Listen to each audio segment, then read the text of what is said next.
T minus 17 seconds and counting. 15, 12, 11, 10, 9, 8, 7, 6. Go for main engine start. Main engine start. 2, 1. Booster ignition and liftoff of the Space Shuttle Discovery, returning to the space station, paving the way for future missions beyond.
Hey everyone, welcome to our virtual field trip to space.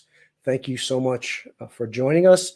While everybody's joining in, put your school in the comments and we'll try and pop up and say hi to everybody in the different schools that are tuning in from around the world. We got some great questions in. We're going to cover all that, but I just wanted to start off by saying thank you. I want to start off by saying thank you to all those incredible teachers out there and all those amazing students that persevered and accomplished so much in the face of so many challenges and obstacles over the last year and a half. And everybody should be very proud of what they were able to accomplish. It's been a very tough year and a half, and together we came through this. And I want to applaud all of you for all your hard work coming in. And so let's see, are we getting any comments from folks telling us their schools? Because we can pop them up there. So here's Montessori School 31 in Yonkers, New York.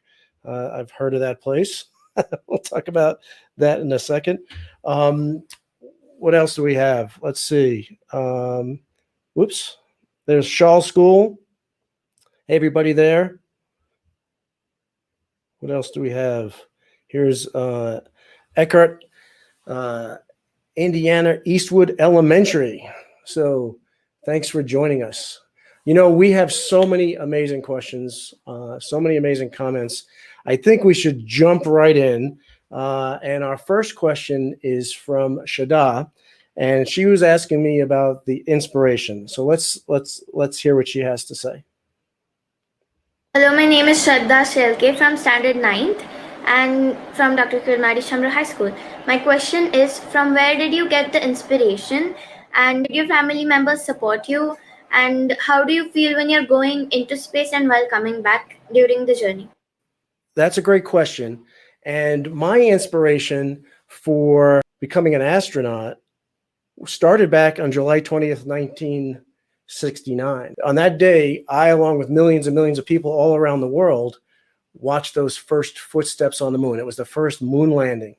And I remember as a small boy watching that and just thinking that I wanted to be a part of that group of explorers that was able to step off the planet and to look back upon ourselves and see the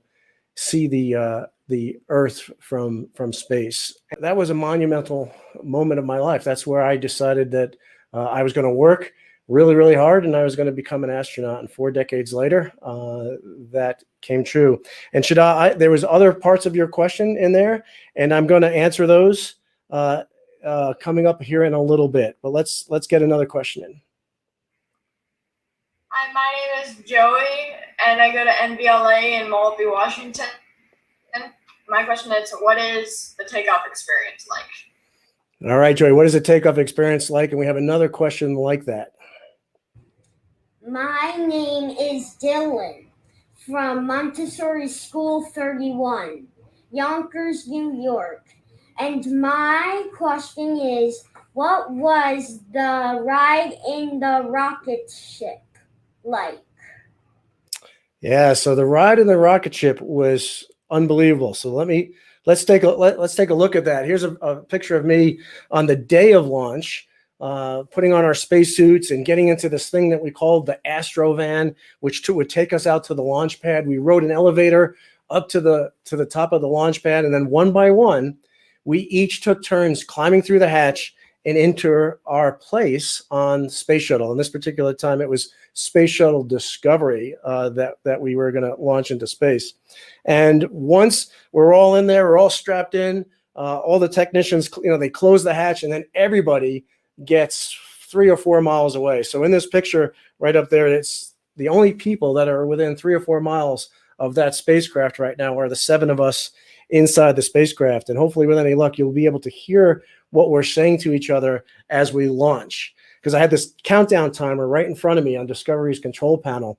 And as it counted down below 10 seconds, I got ready for the engines to light. Evident. QLS is go for main engine start. 6 seconds, main engine start. 3 coming up. 3, 2, 300. Hang on.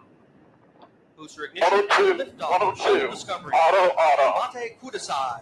I see 3 at 104. I see a command and a roll. Houston, Discovery, roll program.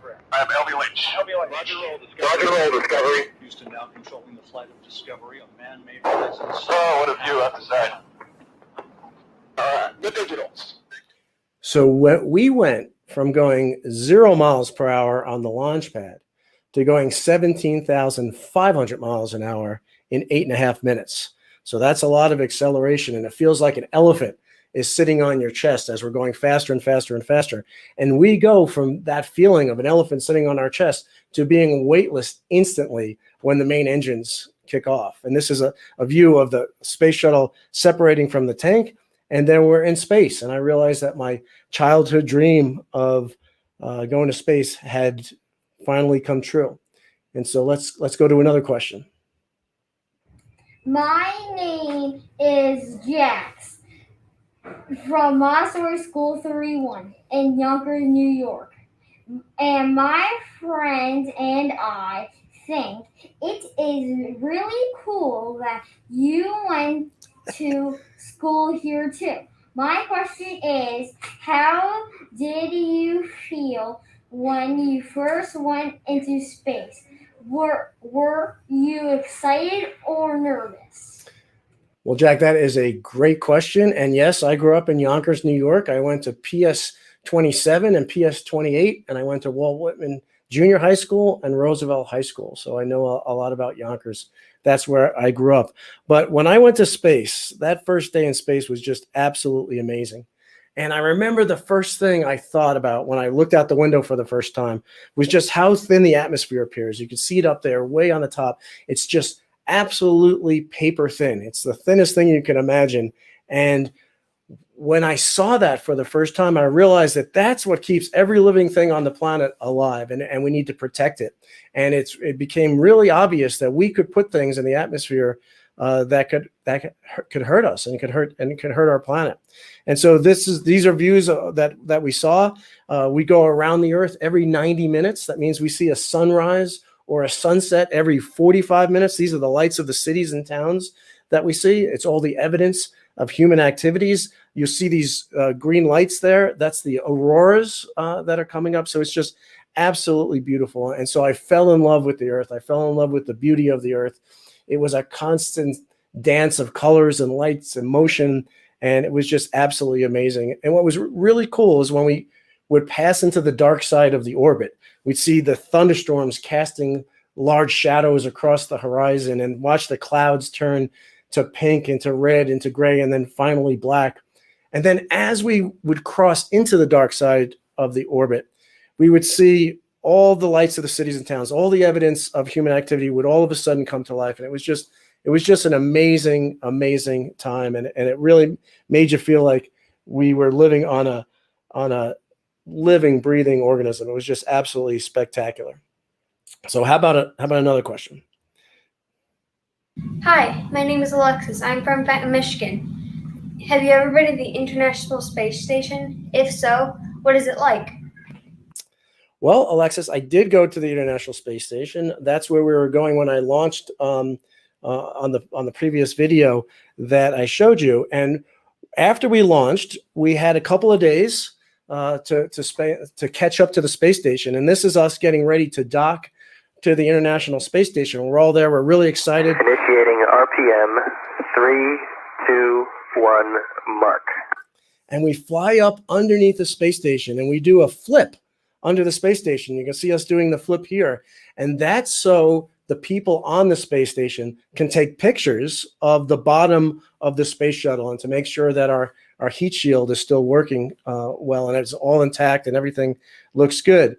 And then when the flip is over, and this is a view from the back of the space shuttle as we're finishing up our flip, when the flip is over, we slowly back in to the space station. And we join up on the space station, and I'll let you watch us dock here in a second. Here's the space station coming together, and we're flying it. You might need one more right. Stop it. 0.09. 2 inches. Capture light. And Houston and station capture confirmed. All right. All right. I'll get on with What's that? hockey. Hey. Thanks. It's a lot of training, man. Good job. Thank you. That was a great flight. Discovery arriving. Hey, you guys looking for? Hey, you looking for a plumber? Sorry, it's our lunch break. Come back in 15 minutes. Sergey, how are you? Good. Hey, you guys, great to see you. Hey, Ronnie, look back real quick. Hey, how you doing? Who's for that ball? Yeah. And so we joined up on the space station. We said hi to our friends. As soon as we docked, Garrett Reisman, who was a crew member on the space station, rang the bell to announce that we were arriving. When we opened the hatch, Mark Kelly, who was the commander of Discovery, he called across. Maybe you heard it. He said, "Hey, any of you guys looking for a plumber?" And the reason why he said that was because the toilet on the space station was broken at the time, and we were bringing up spare parts for the space station. And we lived on the space station for a couple of weeks. And this is the view that we would have out the window of the space station. We did a lot of things while we were there. We did press conferences where we talked to folks on the ground. And when you getting around on the space station, we just fly. And this is us flying through the space station, which is a bunch of laboratories, scientific laboratories all around. And it's really fun to get from one place to another on board the space station. Having meals are also fun. Here's us having a meal. We even had some toys with us in space to play with. But then when our mission was over, it was time to say goodbye. And we had to say goodbye to our friends and went back inside the space shuttle. And our friends that were left on the space station closed the hatch. And then we headed home. And so we have another question coming up. And Tarver, if you could help me, if there's questions coming in that we want to pop up on the screen, and we can cover those too. So here's another question. So my name is Varat Somnath Burade from 8th standard, and I'm from Dr. Kalmadi Shamra High School, Baner, India. And my question to you is that how does it feel to wear a astronaut suit, space suit? Is it heavy or cramped? Comfortable? Well, Widdasuna, that's a great question. And this is us getting into those spacesuits, and they are heavy, and they are All right, boys, it can be uncomfortable. And that was our spacewalk leader telling us it's time to go out the hatch. And so we go into this thing called the airlock with our spacesuits on, and all the air is taken out of the airlock. And when all the air is out, we can come outside, and we call it spacewalking, but we don't really walk. We're going hand over hand down the space station on handrails. And here's a picture of me in my spacesuit. We're every 45 minutes we get either a sunrise or a sunset. And so here's me at night and it can get a little cold. It can be minus 250 degrees at night and plus 250 degrees in the daytime. But our spacesuits keep us warm. We have power tools to do the construction. We brought up and installed the Japanese laboratory to the space station, and this is us working on that laboratory and getting it ready. And so we're outside for anywhere from 6 to 7 hours in those spacesuits that weigh about 350 pounds, but in space, they're obviously weightless. And this is a picture of me on the end of the space station's robotic arm.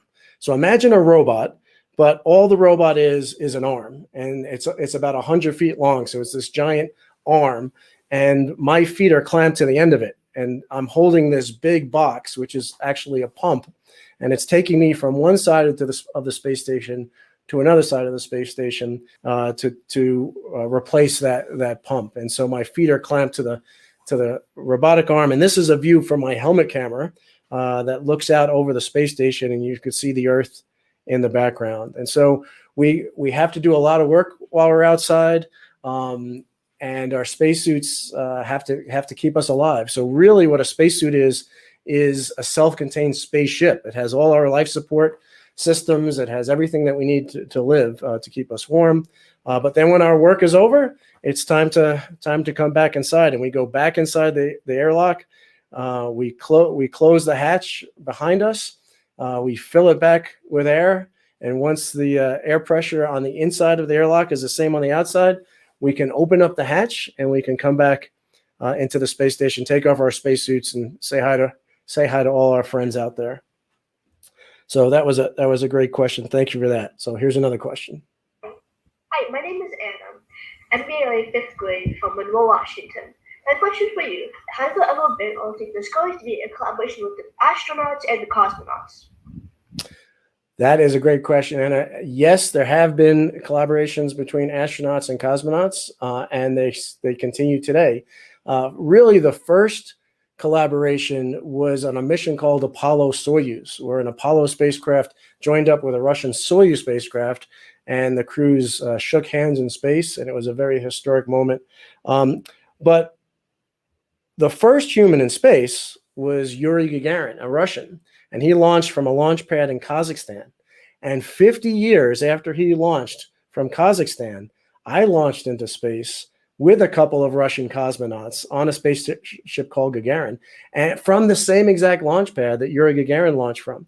And so astronauts and cosmonauts both launch on a Soyuz spacecraft and the other spacecraft that exist.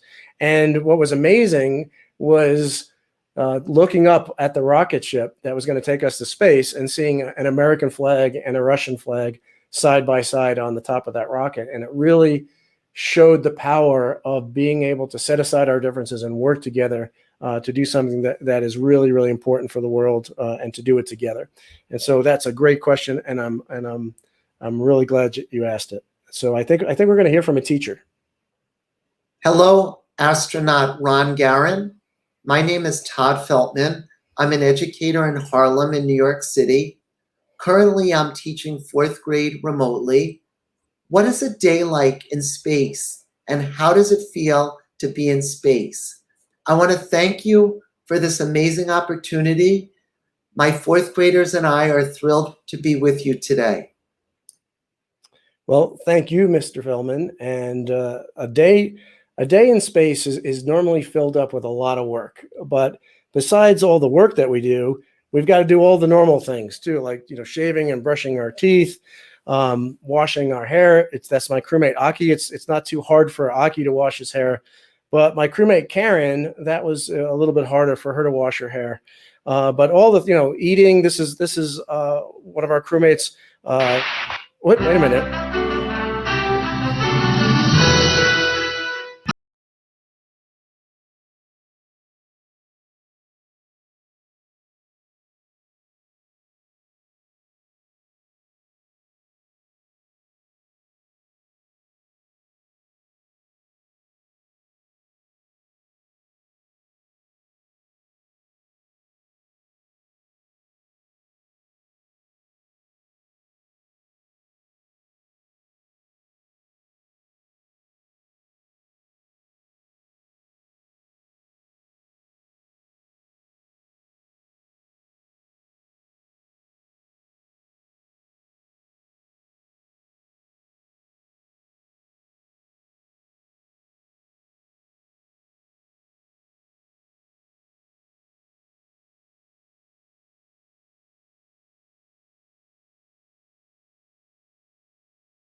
You're gonna hit your head.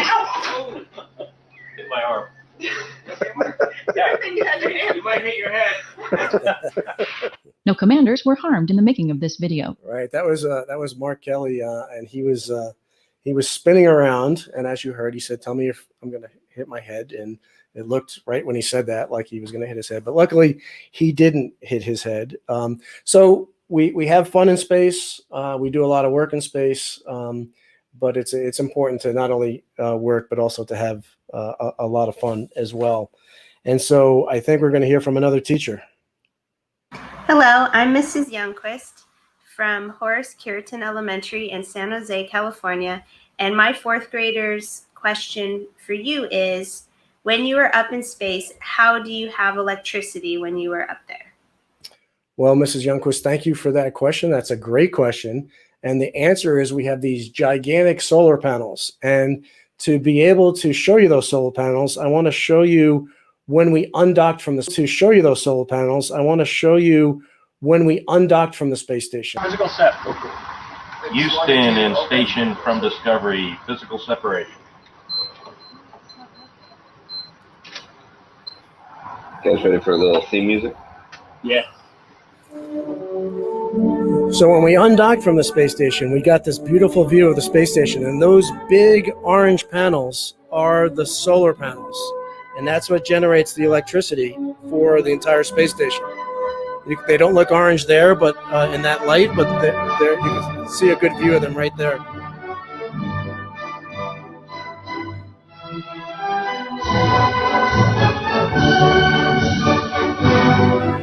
That's a good view of the solar panels there.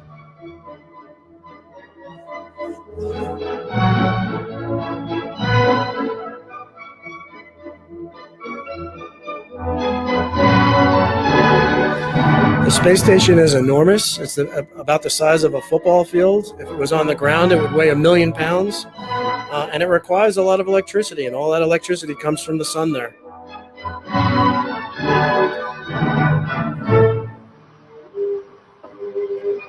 This is great music. Nice choice. Thanks. Okay, I think we're going to get a question from Germany. We're the Coleman family, and we're a homeschooling family living in Germany as part of the Kaiserslautern military community. Our question is, how do you stay connected with your family while in space? Well, Coleman family, that's a great question. And I also want to thank you for all your sacrifices that you do. Because, people think, some people think that the sacrifices that the military make are all from the military person. They don't understand all the sacrifices that the military family also needs to make. And I was stationed in Germany too a long time ago. So thank you for your question and for all that you're doing. And so, yeah, we have the ability to talk. We have a phone on board the space station, and we have the ability to call pretty much anytime we want to talk to our family. And then once a week, we have video calls, just like we're having right now, so we could have a conversation. And it's really important to stay connected. I think we wanted to take a break from the video questions and see if there's any other questions that have popped up. Here's one. Marshall is curious about the landing experience and re-entering the Earth's atmosphere. So I'm going to hold that question because I'm going to talk about that actually towards the end of this. So hold on to that question. Are there any other questions out there? That's a great question, but we want to I want to address that with some videos that we have coming up. What is it like? And this is from Constance Ryan. What is it like daily in the spaceship? And so it's a lot of work on the space station. The space station is an orbiting laboratory. There's a Japanese laboratory that, like I said, we brought up and installed. There's the U.S. lab. There's a European lab. There's Russian laboratory facilities.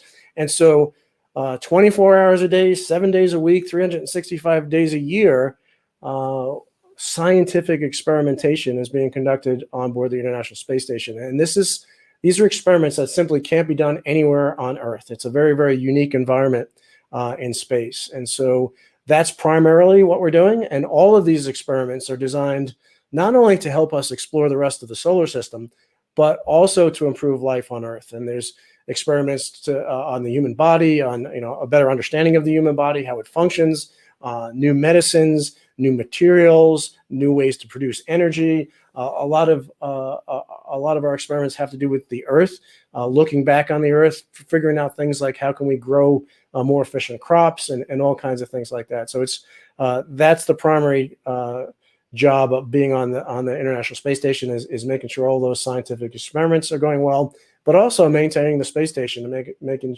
sure it's in top shape. All right, so we're going to go back to the video questions. My name is London Stearns from Ridgecrest Elementary in Lago, Florida. And my question is, how do you keep track of the time and what day it is in space? London, that's a great question because, like I said, we're going around the Earth every 90 minutes. So we're traveling at 5 miles a second. So we're going really, really fast. So like I said, every 45 minutes, we have either a sunrise or a sunset. So for centuries, people kept track of the time by looking at the sun. We obviously can't do that in space. It's really simple. The answer is we just keep a clock, and our clocks are actually set on Greenwich Mean Time. And so we wake up around 6 a.m. Greenwich Mean Time, and we go to bed about 10 p.m.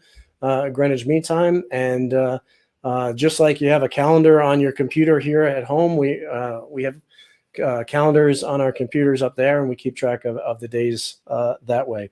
So great question there. And so I'm going to run through a series of questions real quick. My name is Alex from Eastwood in Elkhart, Indiana. And my question is, have you been to the moon or Mars? So, Alex, I have not been to the moon or Mars, but people have been to the moon. About 50 years ago almost 50 years ago was the last person to go to the moon. And there's a related question to that from Jocelyn hold on, let me call that one up. My name is Jocelyn from Eastwood in Elkhart, Indiana, and my question is, how long does it take for an astronaut to get to the moon? So Jocelyn said, how long does it take to get to the moon? And it's about 2.5 days. That's how long the Apollo astronauts took to get to the moon, because it's about 250,000 miles away. And so it takes a little while to get there, even though they're traveling so fast. Once they get there, though, they travel a little bit slower when they need to get around on the moon. That max acceleration? No. Man, you are really bouncing. Is he on the ground at all? That's 10 kilometers. So that was a moon rover that was brought up during the Apollo days. And like I said, we haven't been back in 50 years, but hopefully we're going to go back to the moon soon in the next 4 or 5 years. And so that's going to be great. And then hopefully we'll go on to Mars. And I know there's some questions coming up about Mars as well. Maybe we'll take another break and see if any other questions came in that we want to address. So do we have anything else coming in? Let's see. How do you sleep in space? That is a great question because I didn't figure out it took me about a month to figure out how to sleep in space. And that was unfortunate because my first mission was only 2 weeks long. And so I never really figured out how to sleep on my first mission. The problem was in space, where my head would naturally go to when I relaxed was an uncomfortable position. And so in space, we've got all these silly rules here on Earth, like you can't sleep on the wall or the ceiling. And those rules don't exist in space. You can sleep anywhere you want because you're just floating. And so we all have what we call crew quarters, which are just kind of like closets that we call our own. We have our stuff in there. We have a sleeping bag. And so we just float into our crew quarters when it's time to go to bed. We float into our sleeping bag, and our sleeping bag is floating inside our crew quarters, and we're floating inside our sleeping bag. And it's really, once you get used to sleeping, it's really a wonderful way to sleep, because on Earth, gravity is pushing us down into our bed. It's pushing our head down into our pillow. And that's great for a while, but then you start to get uncomfortable and you have to shift and toss and turn. But in space, we don't have pressure points. There's nothing pushing us down. So it's a really great way to sleep once you get used to it. Again, the tricky part is getting used to it. And so let's find another video question. Hi, Ron Garan, the space hero. Myself, Sai Shirde, and I'm from Dr. Kalmadi Shamrao High School, Baner, Pune. The space shuttle that you travel in, that you are there. So if it gets out of control due to some reason, so what kind of a security alert do you get? Or is there some alarm like thing that buzzes so that you get it that something's wrong with the shuttle from outside? Thank you. Well, thank you, Saeed. That's a great question. And yes, pretty much everything that can possibly be monitored on the space shuttle or the space station is monitored. And if it exceeds certain levels, whatever it's measuring, we will get alarms. And there's different types of alarms. There's alarms that we know that are really, really bad, and we have to act really quickly, and everybody, no matter what they're doing, stops what they're doing and tries to figure it out. There's other alarms that aren't so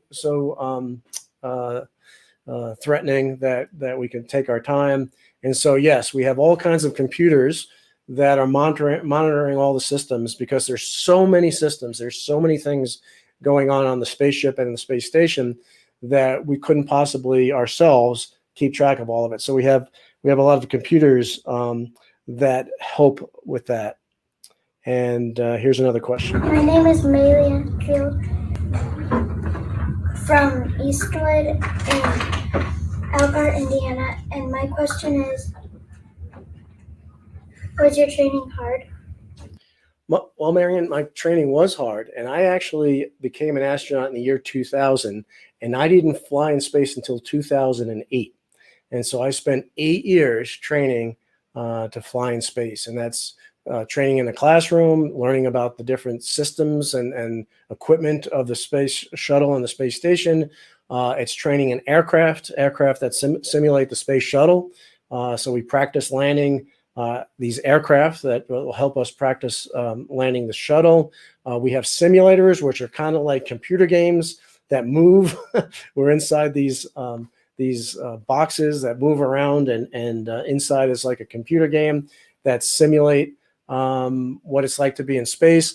We practice for spacewalks in a giant pool. So we're practicing underwater. We put our spacesuit on, but instead of going into space with our spacesuit on, we go underwater and we practice all the things that we're going to do in a spacewalk. We have virtual reality training where it really gives us the view that we're going to see. And so it is very hard, but it's also very fun too. So when you make hard things fun, they become easier to do. And so I encourage you to do that as well. I think we might have another question from a teacher. My name is Molly Bales, and I'm here at Munger Elementary School in Indiana, and we were wondering, what does it take to become an astronaut? Well, Mrs. Bales, that's another amazing question. What does it take to become an astronaut? I think the big thing it takes is to do the very, very best you can in school, to learn as much as you possibly can, and to study hard, especially in subjects like math and science, because those are things that you need to learn to become an astronaut. I became an astronaut kind of the way that it has historically been done. I joined the military. I became a fighter pilot, and then I became a test pilot. And I was selected to become an astronaut from that group of test pilots. But we have astronauts in almost every walk of life, almost every profession, or in every career field. We have astronauts that are veterinarians, chemists, scientists, engineers, teachers, doctors. And so what they all have in common, though, is they all did really, really well in their chosen profession. And the reason why they did really well is because they chose something that they really, really love to do. And when you find a career, and I know a lot of you have a long time to think about what your career is, but when that time comes, if you find something that you truly love to do, you're naturally going to be really good at it. And I think that's one of the secrets to becoming an astronaut, is to do really good at whatever it is you choose to do. So I think we're going to take another break from the video questions and see if any other live questions came in through the chat. Here's one from Rebecca. What is the coolest thing that happened while you were in space? That is a tough question because there's so many cool things that happened. I got to do 4 spacewalks, so that was really, really cool. We had when I was on my space station mission, we had 2 shuttles come up and visit, and these were the last 2 shuttles in the history of the space shuttle program. So we had Space Shuttle Endeavour come up on its last flight, followed by Space Shuttle Atlantis on its last flight. And my spacewalking partner, Mike Fossum, and I got to do the last space shuttle based spacewalk of the shuttle era. And that was really cool. That was a lot of fun. But you know, it's interesting. Some of the cool things I've done on NASA missions weren't all in space. And actually, my first NASA mission wasn't in space. My first NASA mission was on the bottom of the ocean. I lived in Aquarius, which is an undersea laboratory. And that was a lot of fun, to be in this beautiful coral reef, to be living there with all the marine life there. And so that was really cool too. Do we have another question? All right, this is from Mac. How was your body affected by being in space? So the human body is an amazing, amazing thing. It rapidly adapts to any environment that it's put in. And not all of these adaptations, not all these changes are good. For instance, when we first get to space, our body realizes that it doesn't need a skeleton anymore. You know, gravity's not pushing us down. We don't need a frame to hold us up. And so we start to lose bone density. Your body realizes it doesn't need the big muscles anymore. And so you start to lose some of your muscles. Your body realizes that your heart doesn't have to beat as hard. So you could start losing some of your heart muscle mass. And so these are all things that we have to stop from happening. And how we do that is by nutrition, by eating the right food, but also exercise. Exercise, we found, is really, really important. And so we exercise for 2 hours every day while we're on the space station. An hour of aerobic exercise, and that's either running on a treadmill. And how we do that is we put a harness on and we bungee ourselves down to the treadmill, and we could adjust the tension to simulate any weight that we want to simulate. We also have stationary bikes that we use. And then we do 1 hour of weightlifting training, resistance training with a special machine for that. And we have found if we exercise 2 hours every day, if we eat the right food, then we are able to stop our bodies from losing bone density, and we are able to maintain our muscle mass. And so we're going to go back to a video question. And this one is from Anna. My name is Anna from Eastwood, Elkhart, Indiana, and my question is, what does it look like in space? What does it look like in space? It looks absolutely amazing. And let me show you a picture from space here. And this picture is called the blue marble. And this is our planet. This is our planet Earth. And seeing our planet from that vantage point is really amazing. And what makes you realize is that we are all in this together, that we are all riding through the universe on that's on this spaceship right here called Earth. We are all in space already right now. And we need to protect the life support systems of Spaceship Earth. And we need to realize that each and every one of us that lives here is a crewmate of Spaceship Earth. And as crewmates, we have a responsibility to take care of our spaceship, and we have a responsibility to take care of our fellow crewmates. And I think that's something we need to really realize. And this is another famous picture of our planet. This one is called Earthrise. And it was taken from lunar orbit, from the orbit around the moon on Christmas Eve, 1968. It was taken by the crew of Apollo 8. And this was the first time that humans saw the whole planet hanging in the blackness of space. And it really brought home the truth that we are one people traveling on one planet towards one shared future, that we are one human family, all riding through the universe together on this incredible, amazing spaceship that we call Earth.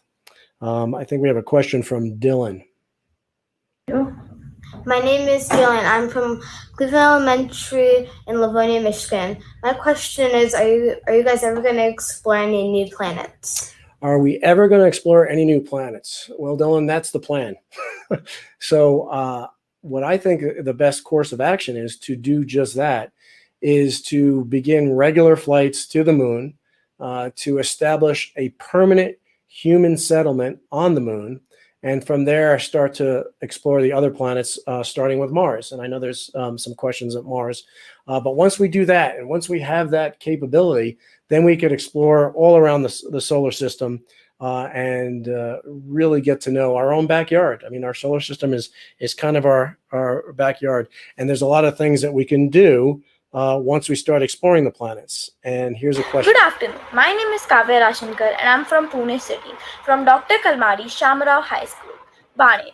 And my question was, what are the different minerals found on different planets that we can use, and in what way, and in which form? Please do answer. Thank you. Well, thank you, Kavya.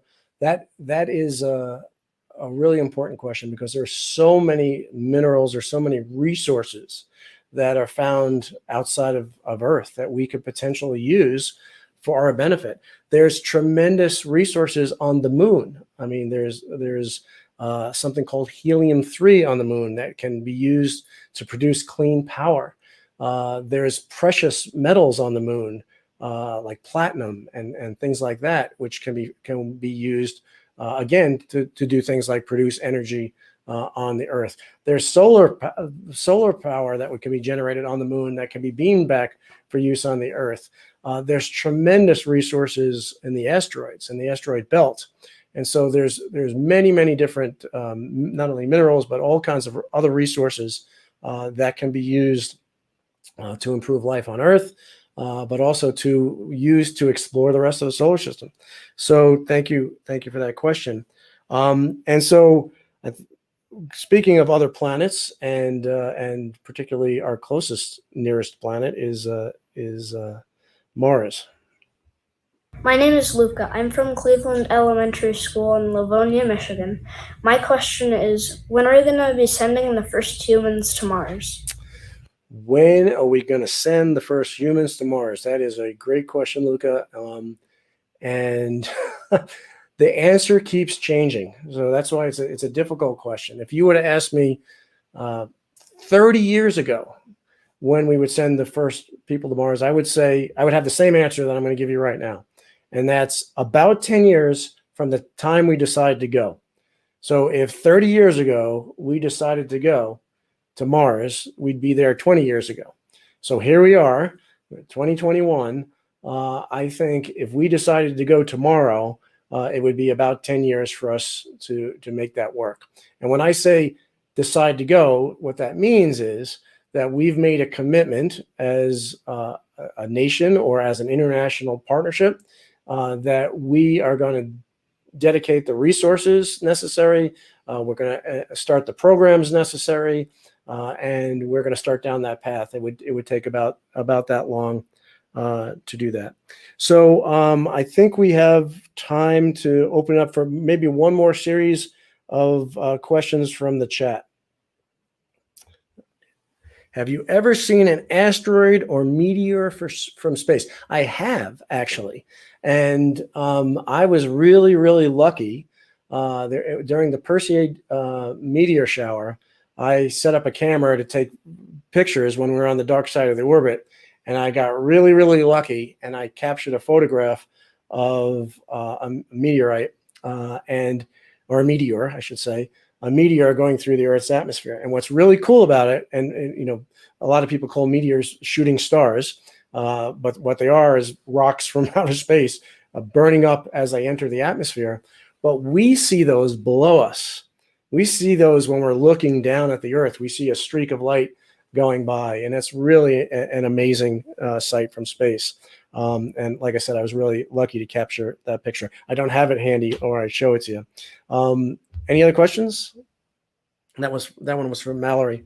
This is from Maureen from Montessori 31. Wants to know, what do you do if someone gets hurt, gets sick, or needs a doctor while in space? That's a great question. So astronauts get medical training, and so we learn how to do emergency care to stabilize somebody if they get really sick or really hurt. A lot of times we'll have, not always, but a lot of times we'll have a doctor on board, a medical doctor.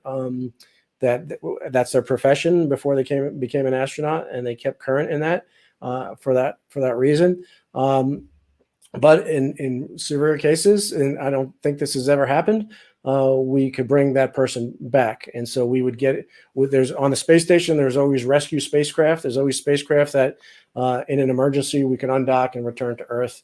And that's exactly what we would do.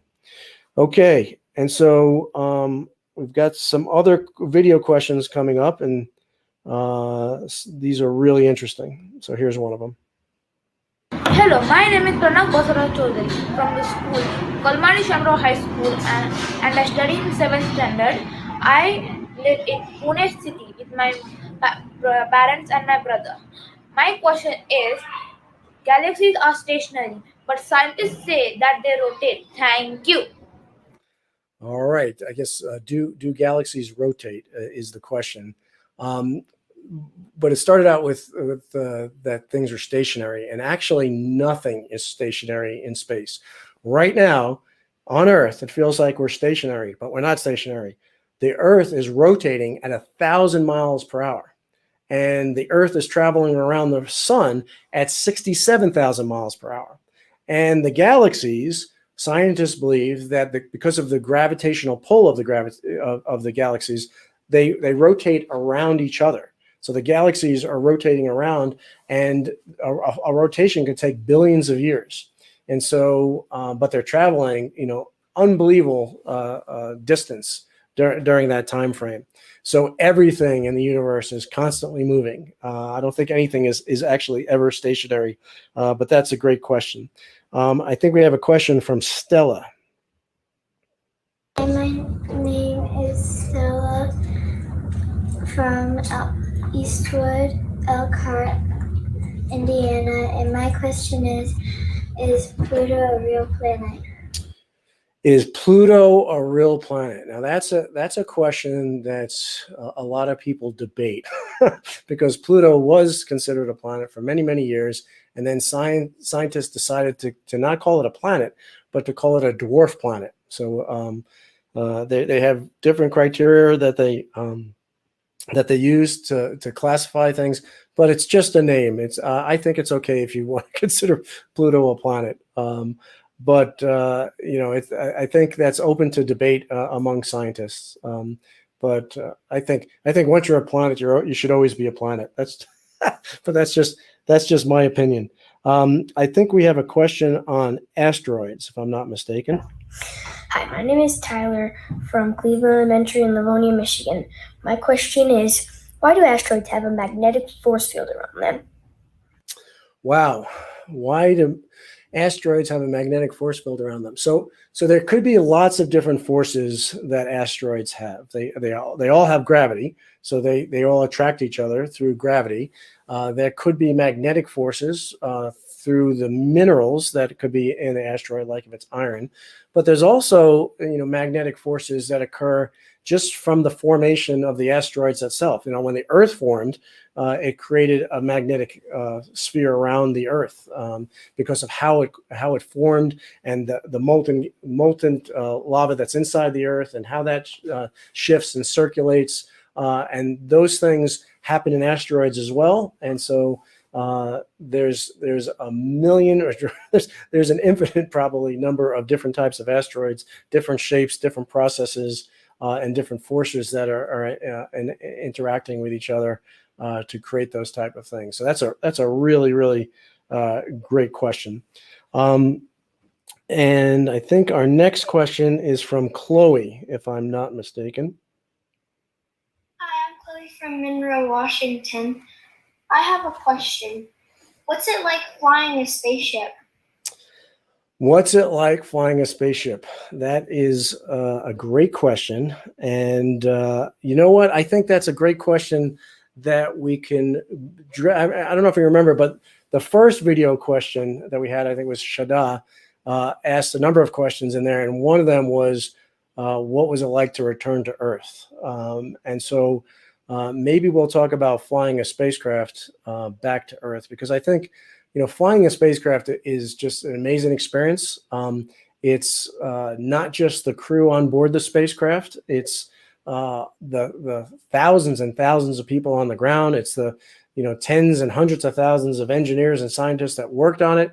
And so what it's like flying a spacecraft is you are really on this gigantic team of all these people. If you're on a space shuttle with a crew of 7, it's not only the 7 people inside the spacecraft, but it's all of these people all around the world, all working together to do one mission.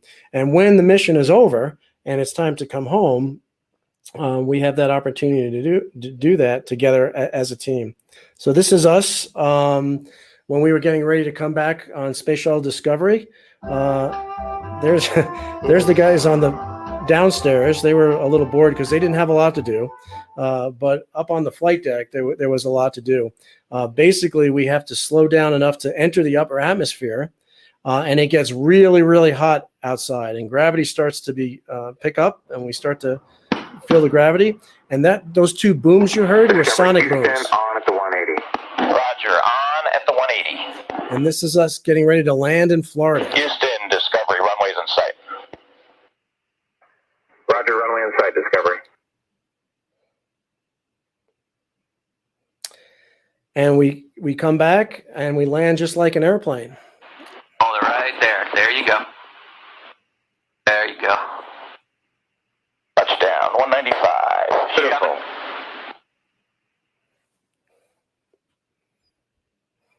And we pop a little chute to help us slow down. Everybody's happy on what we call the mid deck downstairs. And then when we're all set on the runway, we get out and we spend some time with our spacecraft after it lands. And that was how we came back with the space shuttle. But I also want to show you how we came back on the Soyuz, because the Soyuz was a much different spacecraft. The space shuttle lands on a runway like an airplane, but the Soyuz is a capsule and it comes back. And in both cases, what we do right before it's time to come back is we're going around the Earth and we turn the spacecraft around to point the engines in the direction that we're traveling. And remember, we're traveling at 17,500 miles an hour. That's 5 miles a second. And we fire the engines in the direction that we're going, which means that it slows us down. And as we slow down, we drop closer to the Earth. And as we drop closer to the Earth, we start to run into the molecules of the upper atmosphere of the Earth. And that's what creates all that heat, 3,000 degrees. It's like a furnace right outside the spacecraft. And then that slows us down more and more because we're in the atmosphere now. And so let me show you the return to Earth in the Soyuz.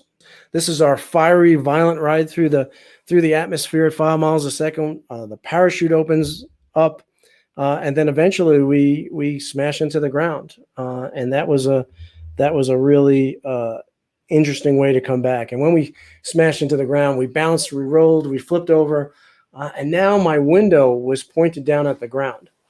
And out of my window, I saw a rock, a flower, and a blade of grass. And I remember thinking to myself, I'm home.